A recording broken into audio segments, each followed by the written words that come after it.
Bienvenidos a Mosaic en línea. Yo soy Andrés González, soy Campus Pastor de Ecuador. Quiero darte la bienvenida si es que estás en México, en mi querido llamado Ecuador, si es que estás en algún lugar de Latinoamérica o en algún lugar en el mundo donde hablen español. Hoy, no sé si es que tú estás sintiendo lo hermoso de la temporada de la Navidad. Ya estamos cerca a la mejor temporada del mundo. Y hoy no solamente vas a poder ser generoso, vas a poder cantar, sino vamos a recibir otro hermoso mensaje. Hello, Mosaic. Welcome to church. I'm so glad that you joined us here today. My name is Joe, and I'm one of our pastors here, and I'm so excited because today we have such a gift. We've got a message that Pastor Erwin shared with some friends of ours at City Harvest Church. And this talk is all about how we can really step into following Jesus into a new year and be ready for all that God has for you. And so wherever you are in your spiritual journey, I know that today's message can really impact you in a powerful way. And so I just want to encourage you, lean in, be ready, and be willing to hear and to respond to what God has for you today. And one way that you can practically really be a part of what we're doing is to invite a friend. So right now, just grab your phone, and I want you to text 5 friends, send them the link, mosaic.org/live, because this is one thing that we get to do together, is to remind people that they don't have to do life alone. And so send that text out, encourage people, make those phone calls, because today's gonna be a really beautiful day. And we know this year has been full of a lot of challenges and a lot of really beautiful celebrations. And here on this last Sunday of the year, we just want you to know that we're here to pray for you. That if you're going through some things and you need just a tribe to come alongside you, that you need a support system and whatever's going on in your life, then I want to encourage you right now, go to mosaic.org/prayer, and you can fill out a form and let us know how we can pray for you. Or even right now, we have a whole team of people that are here to pray for you, and all you have to do is just click that prayer button, and we'll let you know that you're not doing this alone. We've got an incredible opportunity coming up that I want to let you know about. See, every year we have incredible students who join us for a 1-year program called Mosaic College. And the next semester is starting soon. And so I want to throw out the invite. I want to put out the call that wherever you are, if you're in Brazil, if you're in Buenos Aires, if you're in the Philippines, this is available to you because Mosaic College is now online. So what we do is we take a year and we just pour into your spiritual life. We unpack the scriptures. You'll have incredible professors that are going to shape who you're becoming. And we are just looking for incredible women and men that want to create a more beautiful world through the heart of the church. So don't wait. Go to the website, mosaic.org/college, and apply right now because the deadline is coming up. It's January 4th. Do not miss this. Before we get to hear this incredible message from Pastor Erwin, we've got an opportunity to worship together. And I love worship because what it does for me is it just creates this space for me to receive all that God has for me. It allows me to align my heart to just say, God, I want to thank you for all that you've done. So whatever has happened to you this year, let's let this last opportunity to worship be a chance for us to say, God, we thank you no matter what.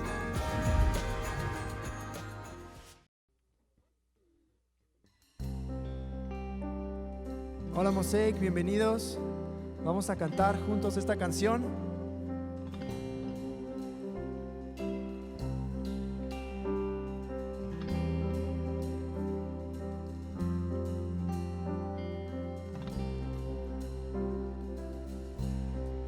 Nada tendría si no es por ti, hermoso Jesús, hermoso Jesús.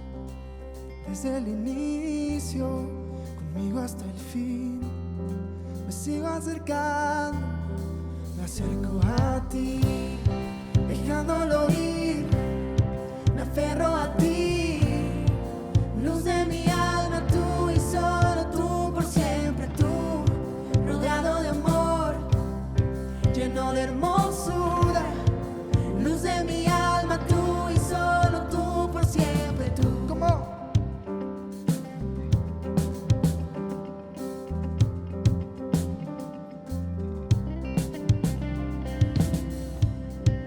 Todo lo bueno viene de ti, hermoso Jesús, hermoso Jesús.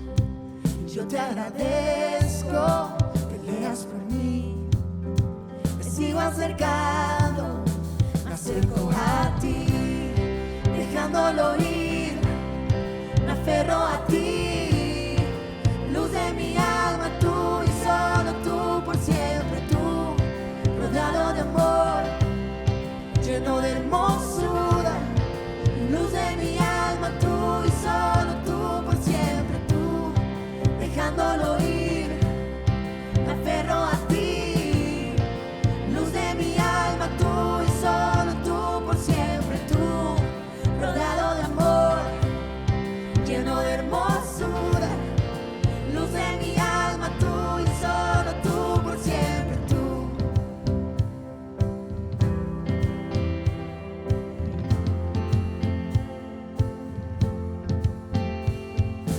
Eterno amor, hermoso eres tú, te exaltaré. Eres tan bueno, Dios, todo te entregaré. Eterno amor, hermoso eres tú, te exaltaré. Eres tan bueno. Eres tan bueno, Dios, todo te entregaré. Eterno amor, hermoso eres tú, te exaltaré. Eres tan bueno, Dios, todo te entregaré. Dejándolo ir, me aferro a ti. Luz de mi Luz de alma, mi alma, tú y solo tú, por siempre tú, rodeado de amor, lleno de hermosura. Luz de mi alma, tú y solo tú, por siempre tú, dejándolo ir, me aferro a ti. Luz de mi alma, tú y solo tú, por siempre tú, rodeado de amor, lleno de hermosura. Luz de mi alma, tú y solo tú, por siempre. Eterno amor, hermoso eres tú, te exaltaré. eres tan bueno. Eres tan bueno, Dios, todo te entregaré. Eterno amor, hermoso eres tú, te exaltaré. Eres tan bueno, Dios, todo te entregaré.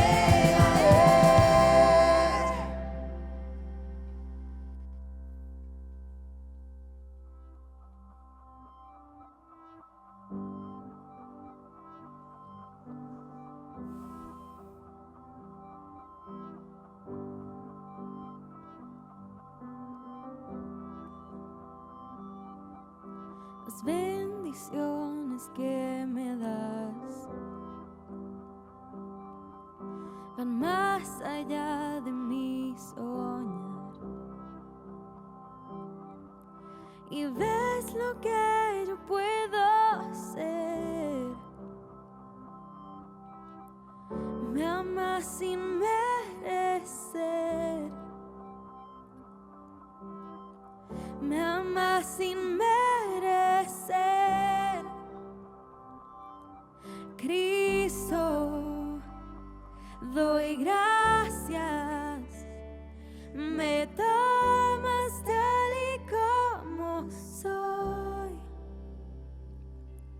Cristo, doy gracias, me tomas tal y como soy.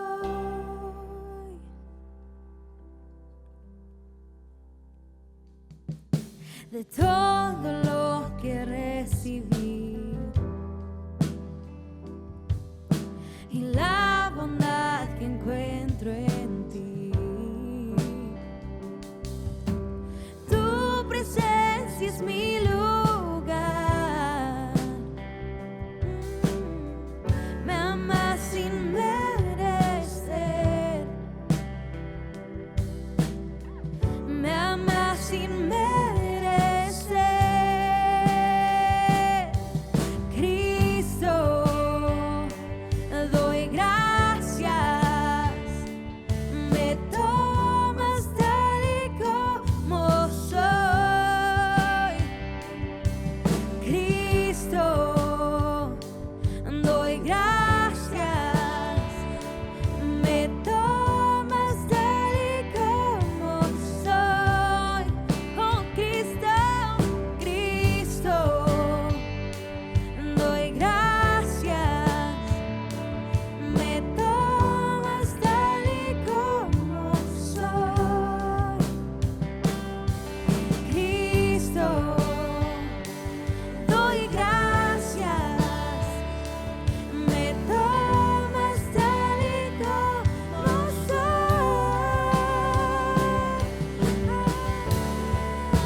amas sin merecer. Me amas sin merecer. Me amas sin merecer. Me amas sin merecer. Cristo, doy gracias. Me tomas tal y como soy. Cristo, Cristo, doy gracias. Me tomas tal y como soy.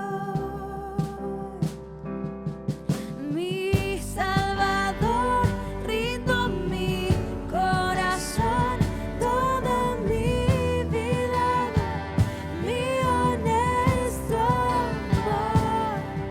Mi Salvador, rindo mi corazón, toda mi vida doy, mi honesto amor. Cristo, doy gracias. Me tomas tal y como soy. Cristo, doy gracias. Me tomas tal y como soy. Mi Salvador, rindo mi corazón, toda mi vida doy, mi honesto amor. Mi Salvador, rindo mi corazón, toda mi vida doy, mi honesto amor.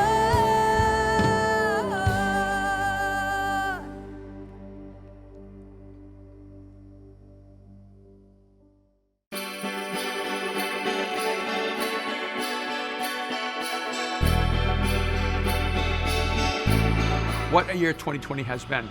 And we're almost at the end of it. We're now beginning to move into a new year, a new beginning. And for me, the question remains the same. In spite of all the challenges we face, the hardships we face, I mean, think about what we've seen this year, from a global pandemic to international quarantines, to every one of us facing challenges that were so unexpected. And now some of you, even right now, are in the middle of those challenges.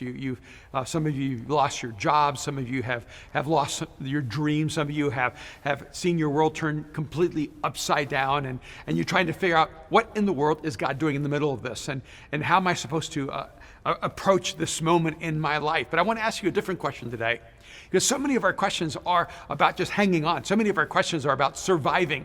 So many of our questions are looking backwards. I want to ask you a question that's going to hopefully move you to look at your life going forward. What kind of world will we create? So we have 2020. We have challenges that were unexpected. We face global issues that have seemed almost insurmountable, and we're still in the middle of it. We're not through it. We're in the middle of this tsunami. But what happens so oftentimes in the middle of crisis is that all we do is just try to hold on. We just try to survive. We get a mentality of paralysis and fear and maybe even apathy. But if this is the moment that we're in, if this is the moment that God has chosen to place us in this moment in history, then we need to realize that we have the same mandate, we have the same stewardship, we have the same responsibility, and we have the same opportunity to create a world that humanity desperately needs. I want us to go back to Isaiah 61, verses 1 through 6. These are words, for those of us who are familiar with the scriptures, that are descriptive of Jesus, of his coming into the world long before Jesus stepped into human history. These words were a description of his mission, his mandate, of what he would do when he walked on this earth. This is what Isaiah wrote. The Spirit of the Sovereign Lord is on me, because the Lord has anointed me to proclaim good news to the poor. He has sent me to bind up the brokenhearted, to proclaim freedom for the captives and release from darkness for the prisoners, to proclaim the year of the Lord's favor and the day of vengeance of our God, to comfort all who mourn, and to provide for those who grieve in Zion, to bestow on them a crown of beauty instead of ashes, the oil of joy instead of mourning, a garment of praise instead of a spirit of despair. They will be called oaks of righteousness, a planting of the Lord for the display of his splendor. They will rebuild the ancient ruins and restore the places long devastated. They will renew the ruined cities that have been devastated for generations. Strangers will shepherd your flocks. Foreigners will work your fields and vineyards, and you will be called priests of the Lord, and you will be named ministers of our God. You will feed on the wealth of nations, and in their riches you will boast. I think this declaration is so astonishing, even in the time of Isaiah, with oppression and captivity, and the average everyday person would not look at that moment in their life in the time of Isaiah and think, oh, tomorrow's going to be better than today. Oh, we have a bright and wonderful future. I mean, the people of Israel went from conquest to conquest to conquest, from dominion to dominion to dominion, from oppression to oppression to oppression, whether it was the Egyptians or the Chaldeans or the Persians, the Medes, whether it was the Romans or the Babylonians. It seemed that the entire history of Israel was a history of longing for a better future in the middle of an overwhelming present. I think that in many ways depicts and describes the kind of moment that we're in right now. We long for a better future, but if you take the material of this moment, it seems almost absurd to think that tomorrow can be better than today. And yet Isaiah describes the coming of this Messiah, the Christ, this one that we come to know as Jesus. That his view of the future was so dramatically different, and what he would call us to become was so extraordinary. Go back up to the beginning of this in verse 1. And let's just set the backdrop. It says, the Spirit of the Sovereign Lord is on me because the Lord has anointed me to proclaim good news. Let me just stop here for a moment, because the description is extraordinary, but there's a posture that is the beginning point here, because you cannot proclaim what you do not see. You cannot proclaim what you do not know. You cannot proclaim what you do not have conviction of. And so when he says, I'm here to proclaim good news, it tells us that he sees what we cannot see. And one of the things that happens when you begin to connect to who God is in your life, and you begin to allow God to shape not only who you are as a person, but how you see the world around you, and even how you see the future, it changes your posture.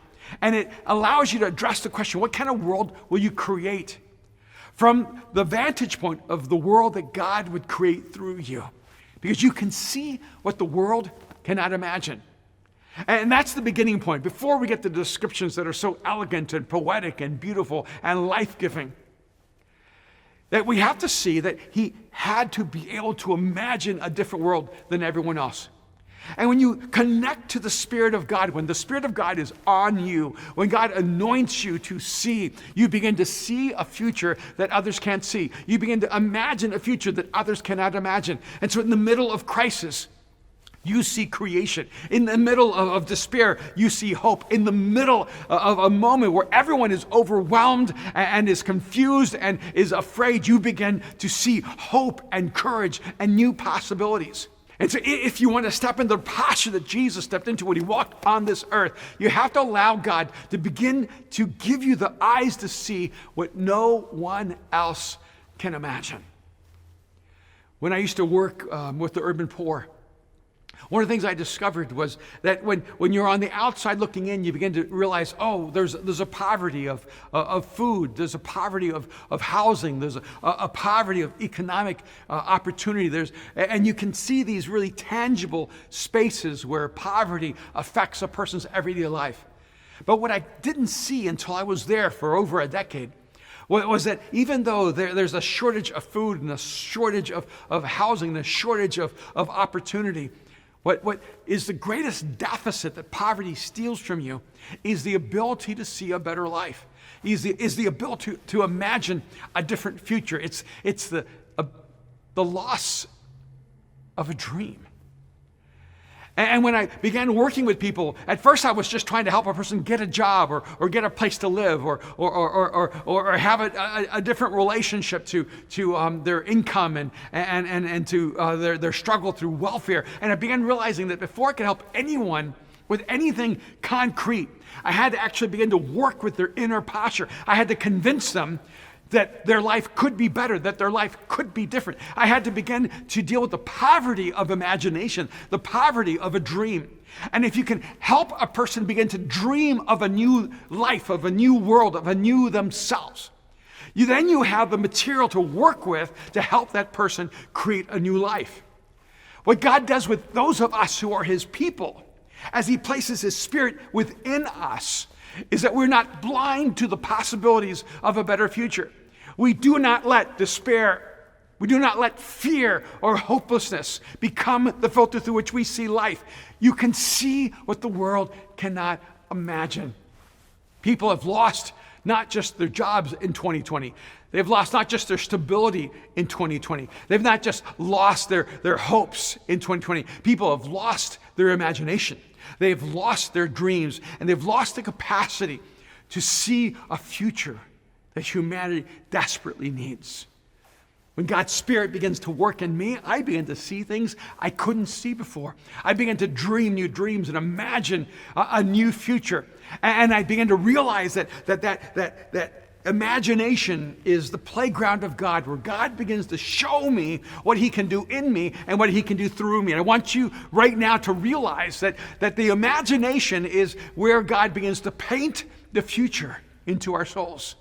It's in our imagination, through our dreams and this capacity to have vision, that God begins to allow us to see what no one else can imagine. What is it that you can no longer see that you used to be able to see? Have you lost your ability to see a better tomorrow, a better future, a better life, a better you, a better marriage, a better friendship? Well, what is it right now that you need God to give you new eyes because you've become blind to the possibilities? And one of the ways you can know you've become blind to a better future is you become bitter. You start struggling with depression. You start struggling with despair. You start getting angry with other people. In fact, you lose the ability to celebrate someone else's success because someone else's success feels like it's at the deficit of your success. When you see a better future, when you can imagine a better world, you celebrate the success of other people. You celebrate everywhere you see good happening. You celebrate where others are moving into their dreams and their longings. That's how I can actually check my own soul. Is when I can celebrate the success of another person, I know that my soul is healthy. When I feel angry or embittered or frustrated when someone else is succeeding, I know that's not really about them. That's actually about the health of my own soul. Because when you begin to imagine a different world, then you want that world for everyone, not just yourself. He's honestly like, I've come to proclaim good news to the poor. He's not just talking about economic poverty. He's talking about the poverty that consumes from us the ability to live life, to enjoy life, to be filled with love and compassion, to be filled with forgiveness and concern. He says, he has sent me to bind up the brokenhearted. I love that declaration. Because what happens when we begin to create a different future, a better future, is not only do we begin to see a world that no one else can imagine, but we begin to heal where there are only wounds. And I think this is the moment we're living in right now, is that when I talk to people, people have a really hard time remembering a life they loved. They have a hard time remembering great memories. They have a hard time actually living in a space filled with hope and optimism. When I have conversations with people, I'm amazed how quickly everybody moves to a negative conversation. They move to something that's not working in their life. They move to something that has caused them an incredible amount of discouragement or depression. They move to someone else's life that's not doing well. And you need to pay attention to your language, because what's happened right now in this moment is that we've become so focused on everything that's lost that we've become one significant open wound as a species. But here's the beautiful thing. When the world is broken, that's exactly where Jesus becomes more clear, more visible. where Jesus becomes undeniable because he brings healing to the brokenhearted. He is the one who actually heals the deepest wounds of our lives. And by the way, you can know what we're supposed to do by what Jesus came to do. See, so we know we're supposed to proclaim good news because Jesus came to proclaim good news. We know that we're supposed to heal the brokenhearted because Jesus came to heal the brokenhearted. Our mission, our task, our calling, our opportunity is everything Jesus came to do. Because when he walked on this earth, it was only for 33 years. For the rest of history, he has walked on this earth through us. It's our hands and our feet, our words, our lives that are actually the manifestation of Jesus to the world. And so he brings healing where there are only wounds through his people. And I wish it wasn't the way it is, but this is the reality. You know how God makes you a healing salve for someone else's wounds? He lets you bear those wounds and find healing. The only wounds you can actually heal are the wounds that you have been willing to bear and have found healing for yourself as well. When you're healed from a wound, you find the salve that heals other people's wounds. You know, this year for me has been a year of accidents and injuries and physical catastrophes. And in fact, this last summer, I think it was around July, I was in Mexico and I was playing with paddle tennis with my family, and we had a great time. You know, we were there for so many days. I played, I don't even know how many matches, and everything was fine. It was on the very last match, on the very last night before we came back to LA. I was running, and somehow I think my knee gave out. I started going down. My paddle hit the ground, exploded back up, hit me in the face, and next thing I knew, my face had exploded. Now I'm on the ground, sort of rolling in pain. My son Aaron's on the other side of the court, and he thought I was just exaggerating it. When Mariah ran over and saw me, she saw the blood everywhere, and when I looked into her eyes, I knew that I was in trouble. And they took me to a medic, then another medic, then another medic, then another medic, until they found a surgeon that was willing to operate on my face in Mexico. And they had to do 3 layers of stitching from the inner meat that had been torn apart to the middle section to the surface section. And I thought for the rest of my life, I'm going to have this massive scar across my face. And what's so fascinating to me is when I got back home and Kim saw it because she wasn't with me, she just felt so terrible for me. And we've never had this conversation in our entire lives. And I knew how bad it was when Kim said to me, honey, don't worry. You could get plastic surgery. And you know, we can fix that wound. And I said, no, I'm not going to do that. And she goes, no, I don't want you to feel bad about it. It's your face, and they have an ability to do that now. You can get plastic surgery, and no one will ever see it. And I kept telling her, I'm going to live with the scar. And I thought it was so fascinating because I wasn't sure if she was telling me I needed to have plastic surgery because she was having to look at me, or whether she was worried about me having to look in the mirror. But I just made a determination that my scars are the roadmap of my life. And I'm just going to live with the scar. And the surgeon did a great job. There's a minimal scar. I'm not too worried about it. But I have far more significant scars on my body. But what I think so many times in life, we actually want to avoid the scars and avoid the wounds. But it's actually through the wounds and through the scars that God shapes us and makes us the healers of the world. The pain that we go through is the material from which God shapes us and uses us to be those who bring healing to the pain of others. So if you ever felt like God has let you down, going, God, why have you allowed me to experience this pain? God, why have you allowed me to have a broken heart? It's because you cannot bind the brokenhearted if you've never known a broken heart. And God wants to use us as his people as the healing salve to the world. But he goes on to say, to proclaim freedom for the captives and release from darkness for the prisoners. And what God wants to remind us in the middle of all of this crisis and catastrophe is that we are the ones that are to bring hope in the midst of despair. We're the ones that God shaped because, see, Jesus came to the world to proclaim freedom for captives and release from darkness for the prisoners. It's Jesus who came to do that, to set us free when we feel overwhelmed. And the crazy thing about it is that most of us are not political prisoners. Most of us have not actually experienced incarceration, although some of us have. And we understand what it's like to experience the loss of our freedom. One of our pastors here at Mosaic was in federal prison for 5 years. And he would talk about the incredible loss of that freedom and what it did to him and how it affected him psychologically and emotionally and relationally and spiritually. And yet, he's one of the people that God has used in such an extraordinary way.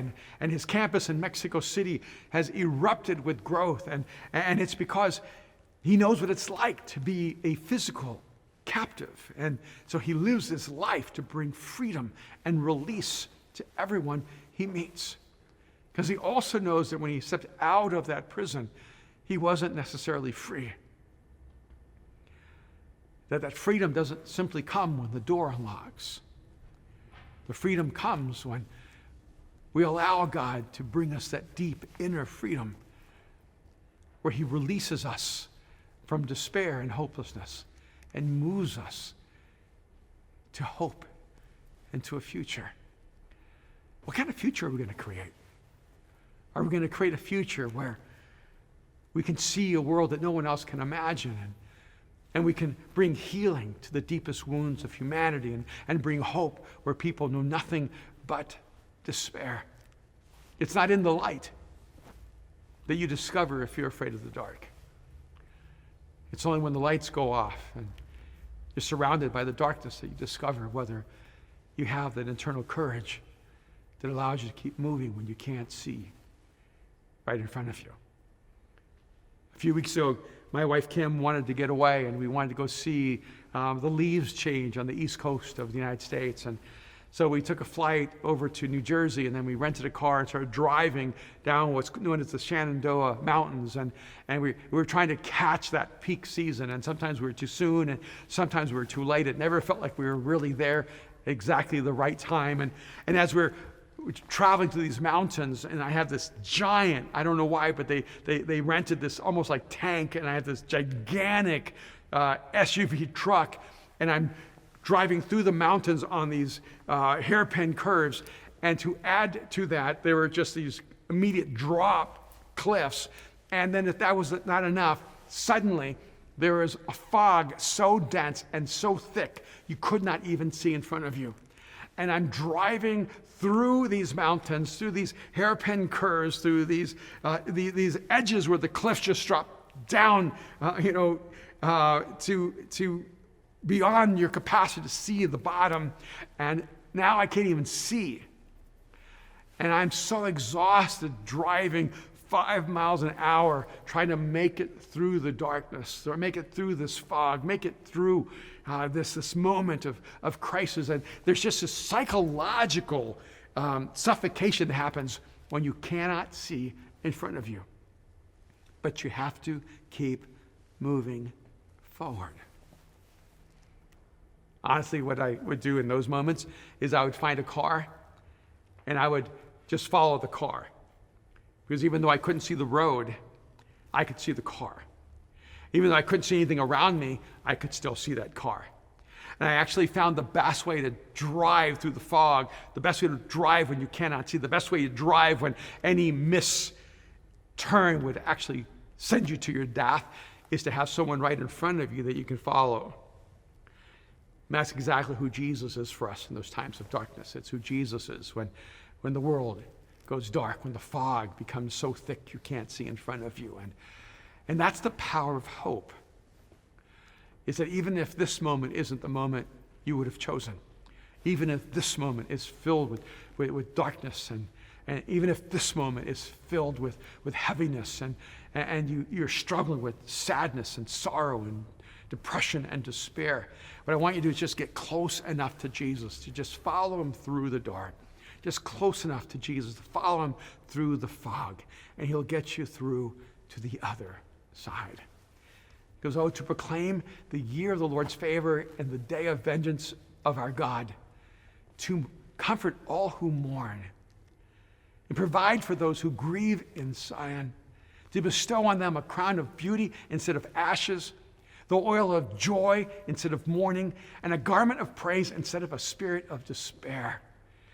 They will be called oaks of righteousness, a planting of the Lord for the display of his splendor. Then he goes on to tell us that he'll do not just for the individual, but for all of us. He says, they will rebuild the ancient ruins. I love this, how first he says, this is what I'm going to do in them. I'm going to heal them. I'm going to restore them. I'm going to replace their mourning with joy. I'm going to replace their sorrow with hope. I'm going to replace all the broken pieces within them, and I'm going to heal them. And then this is what they're going to do. They will rebuild the ancient ruins and restore the places long devastated. They will renew the ruined cities that have been devastated for generations. Strangers will shepherd your flocks, and foreigners will work your fields and vineyards, and you will be called priests of the Lord, and you will be named ministers of our God. You will feed on the wealth of nations, and in the riches you will boast. It says, you will create a new world out of the broken pieces. And this is a shift. I want you to pay attention to this, because in the first point, he begins to tell us everything God is going to do in us, but then he tells us what he's going to do through us. So he's going to bind up our wounds, and he's going to set us free, and he's going to heal our broken hearts, and he's going to create in us a new world. And when he creates in us this new us, he creates in you a new you. And when he creates in you a new you, he does that because that way you can create a new world. You cannot create what you are not. You can only create out of who you are and what you are. He says, and then you will create out of the broken pieces. Let's go back up just a few verses. I want you to listen to them again. They will rebuild the ancient ruins and restore the places long devastated. Verse 4. They will renew the ruined cities that have been devastated for generations. LA has just been devastated in 2020. We drive down Melrose Avenue to Melrose Place, and we just see building after building after building boarded up. We've seen buildings that have been graffitied and destroyed. We see business after business after business that could not survive the economic devastation of a national quarantine. And behind every building that's now empty are lives that have been devastated as well. Behind every restaurant and every business and every shop that has been lost, there are people who have lost their dreams, and they have lost their futures, and they have lost their hope. He says, no, I'm going to do this in you so that you can rebuild the ancient ruins. I'm going to do this in you so that you can restore the places long devastated. I'm going to do this in you so that you can renew all that's been lost, restore all that's been lost, and create what has never even been imagined. This is what God wants to do through you and through me.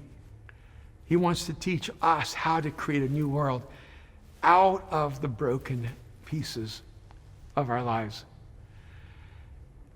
You know, one of the things you learn as you live longer is that you don't heal as fast as you used to. And I still love to play basketball, and I still love to be competitive and be physical. But I don't heal as fast as I used to. I end up with an injury, and I'm out for 3 weeks. I get hit, and I'm out for 6 weeks. I get hit, I'm suddenly having knee surgery. I'm suddenly having, shoulder surgery, whatever it may be. And it just seems like the older I get, the slower I recover. And yet there's something that I still know to be true. I was just at my doctor's office, and I was playing basketball, and I separated my shoulder, and I tore the AC ligament in my shoulder, and it's been about 5 weeks, and the therapist looked at me and said, I'm really concerned because you heal so fast, and you're still not healed.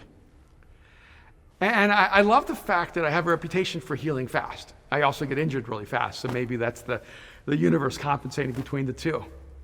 But one of the reasons I know that I heal fast is because I'm willing to embrace pain. See, a lot of people, when they're injured, they allow the pain of that injury to limit their rehabilitation.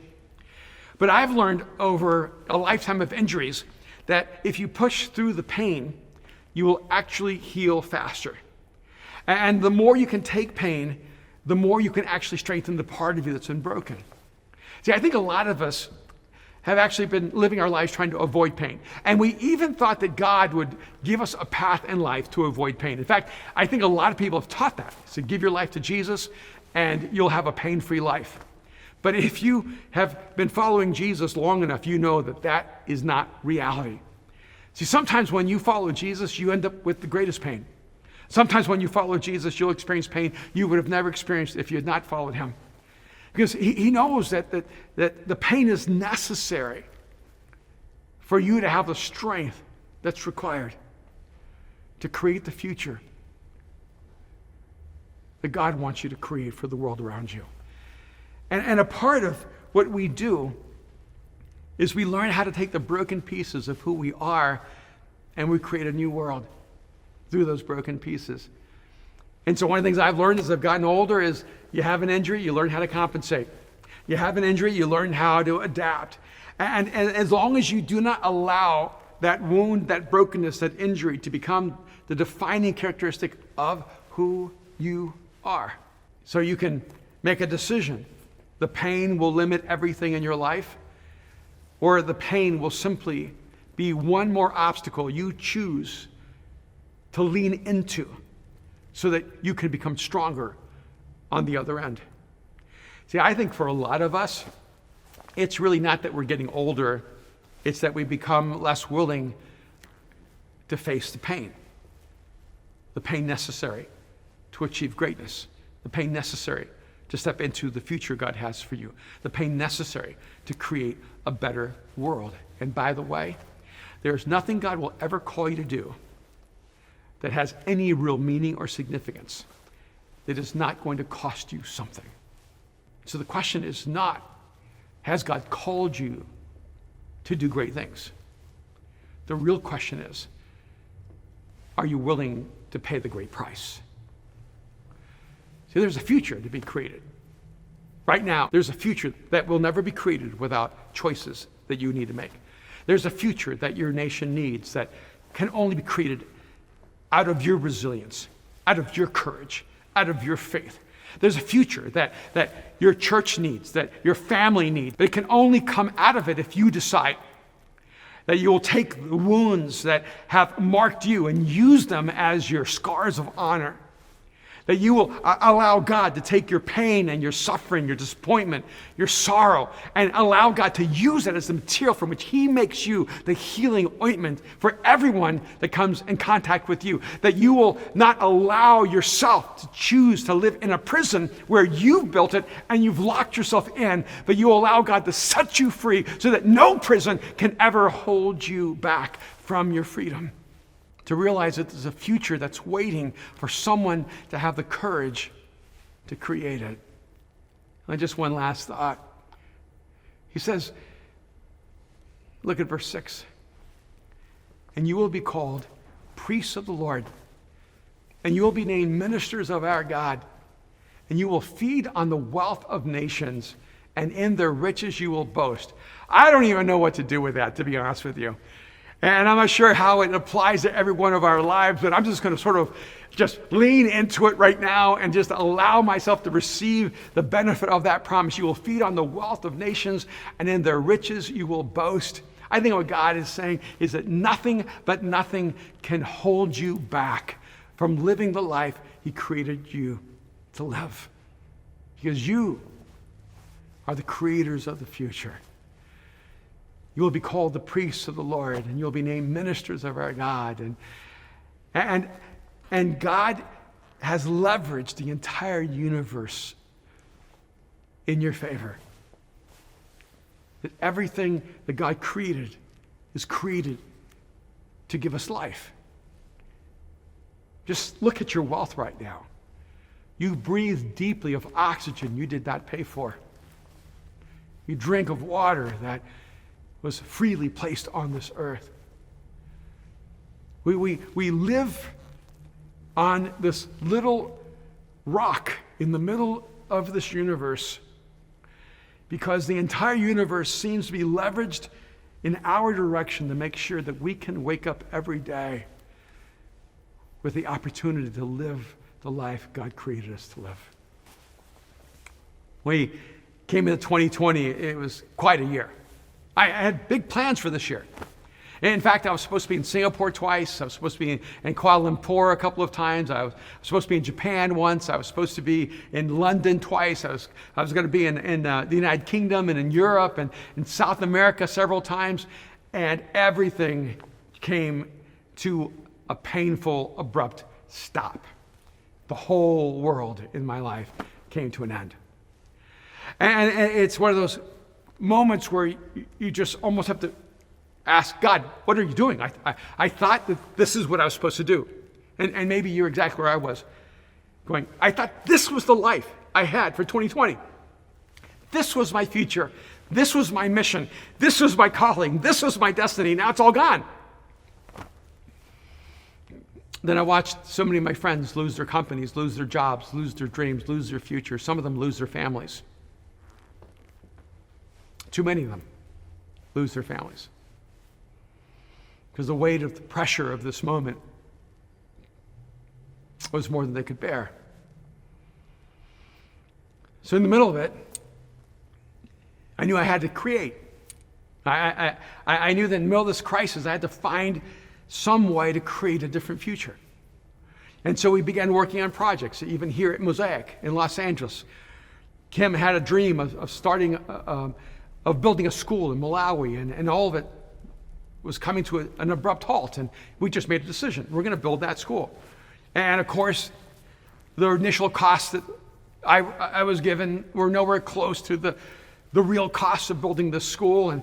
And this project that I thought would cost us a little bit was now costing us hundreds of thousands, and then was getting close to $750,000. And I could just feel inside of me going, I think we need to stop. I don't know if we can bear this much. But something inside of me said, you can't pull back. You guys just need to keep moving forward, because Kim was not going to surrender this. And my wife was just set on this mission.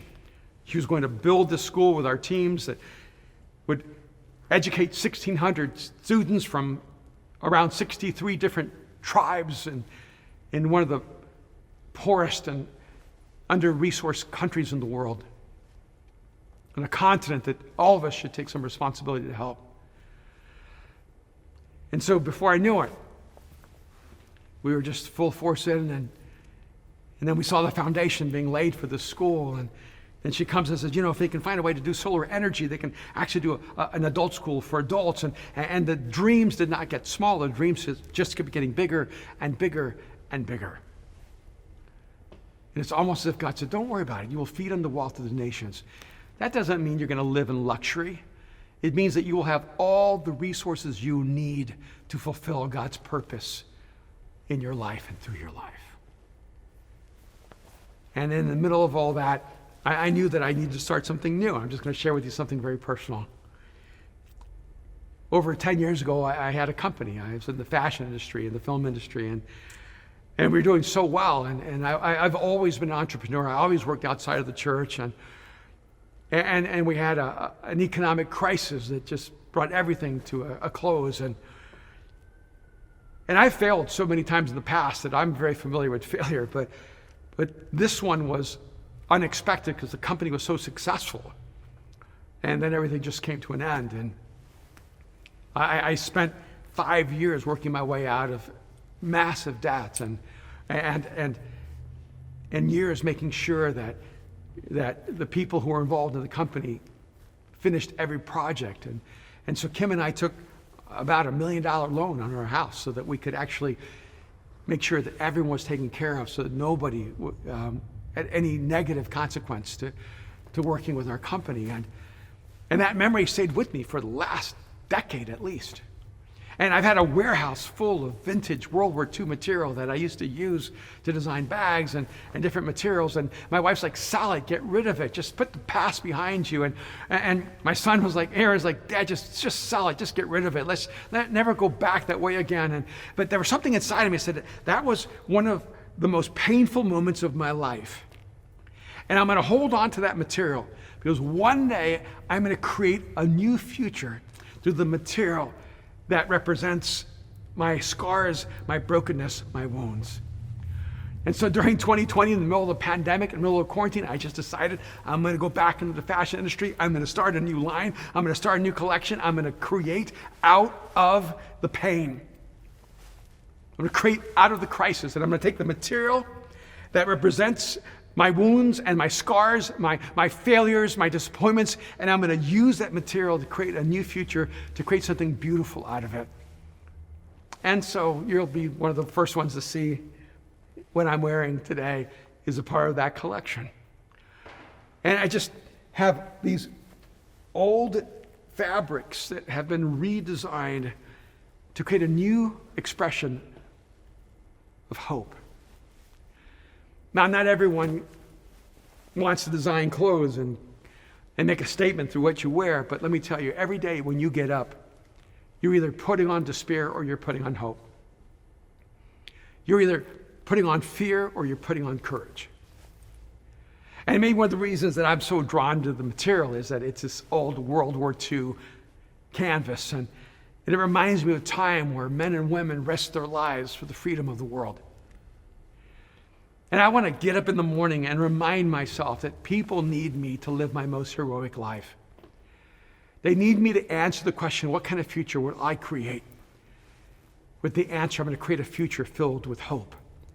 I'm going to create a future filled with forgiveness. I'm going to create a future filled with love and compassion and faith.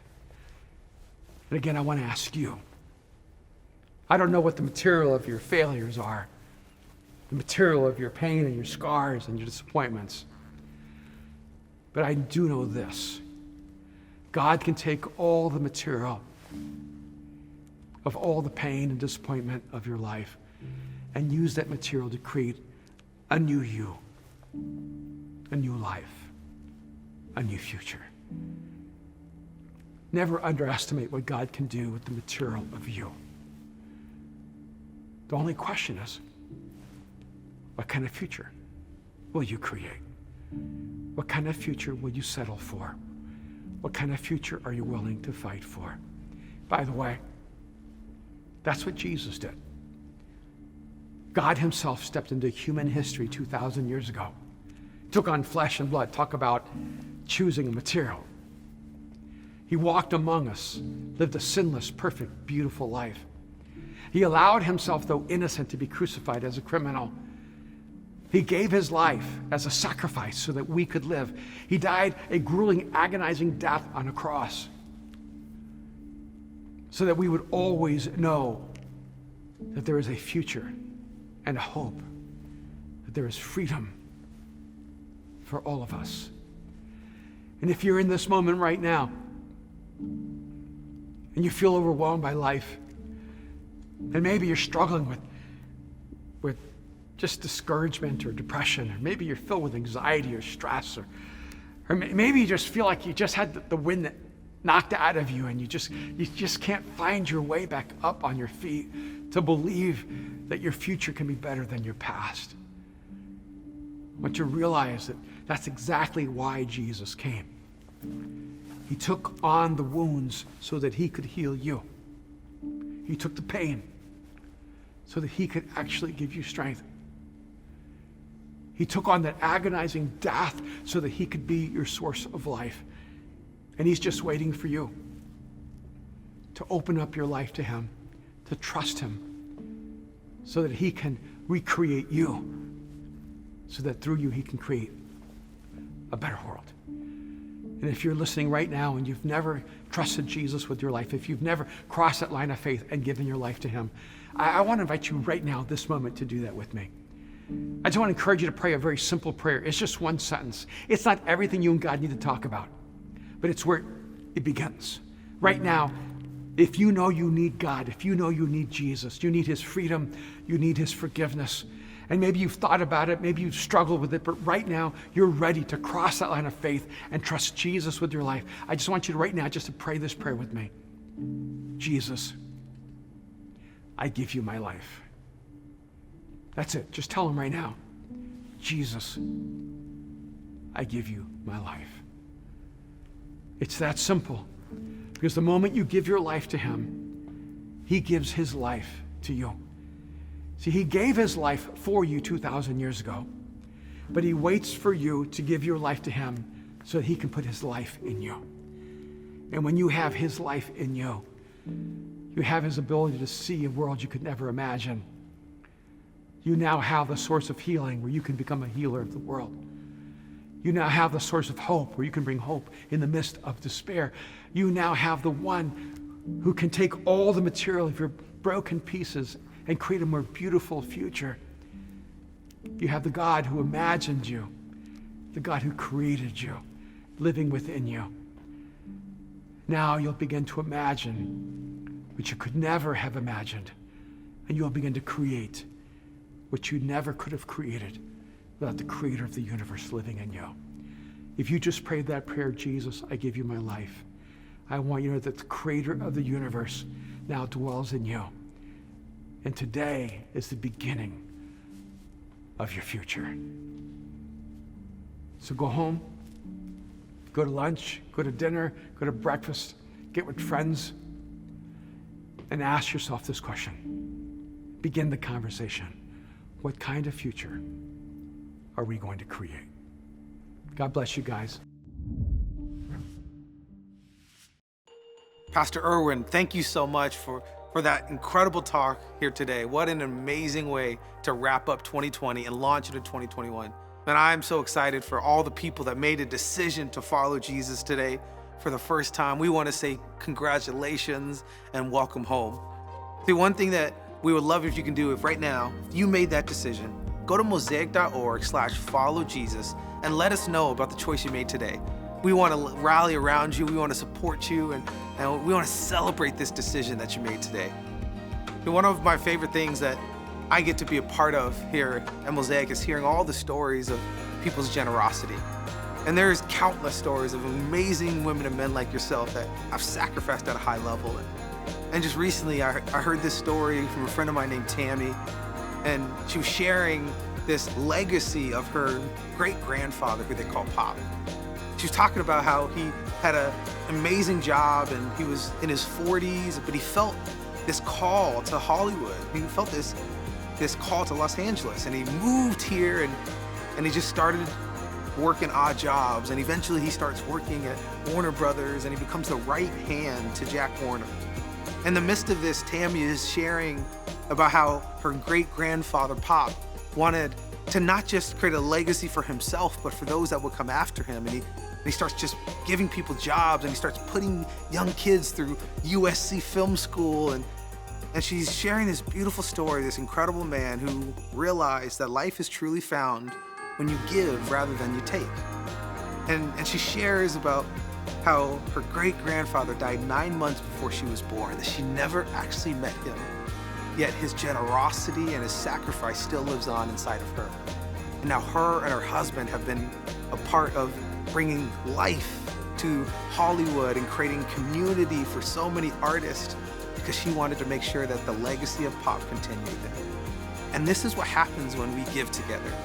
This is what happens when we become generous individuals, when we decide that it's not about what we get, but it's actually about what we get to give on behalf of others, and know that lives will be forever transformed when we choose to be generous and sacrificial.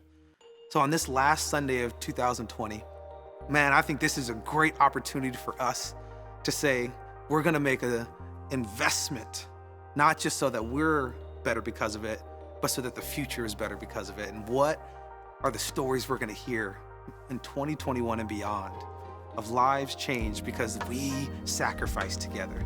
So Mosaic, if you want to join us and be a part of this, you can go to mosaic.org/give. Let's make a mark. Let's decide that we're going to be generous and sacrificial like we've never done before, knowing that this is going to create so much momentum as we step into next year and beyond. We've got something really exciting coming up for the entire month of January. See, every week we're gonna highlight a talk from Pastor Erwin that he's given over the last few years that are some of the most impactful messages that he's ever given. And every time I hear a message for the first time, it really impacts me in a powerful way. But when I hear it a second and a third time, it's crazy how much God reveals new things that I didn't see the first time. And so I know for some of you, this will be the first time you've ever heard these talks, and I'm just excited for us to just engage on these incredible messages in a new and a fresh way. And so I want to invite you to join us this January, every single week. Invite your friends, because it's going to be a really incredible time together. Hey, I hope you have had an amazing Sunday. What a great way to wrap up 2020. And I want to encourage you as we launch into next year, remember, you do not have to do life alone. We love you so much, Mosaic, and we'll see you next week.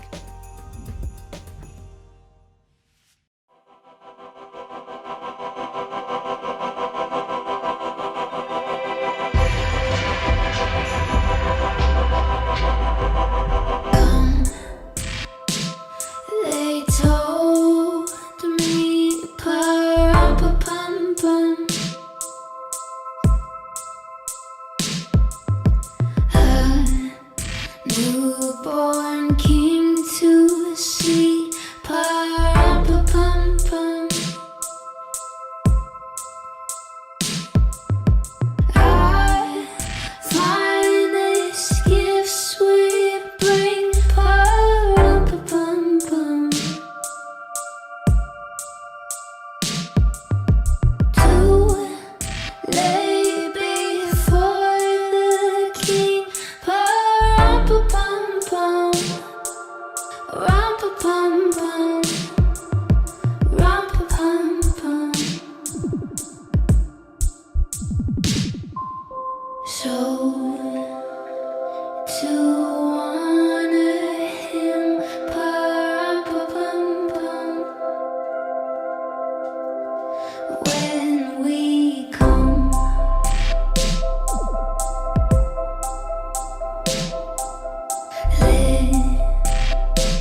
little baby, pa-rum-pa-pum-pum,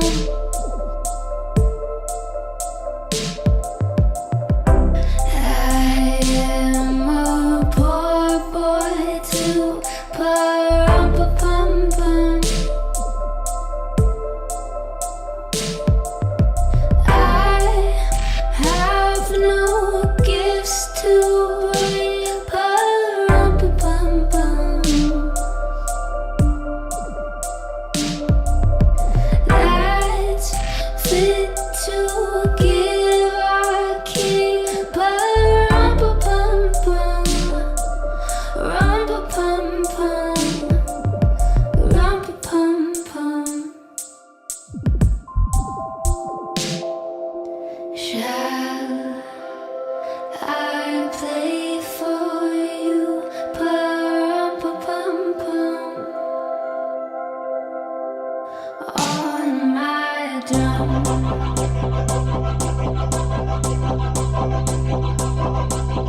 am I?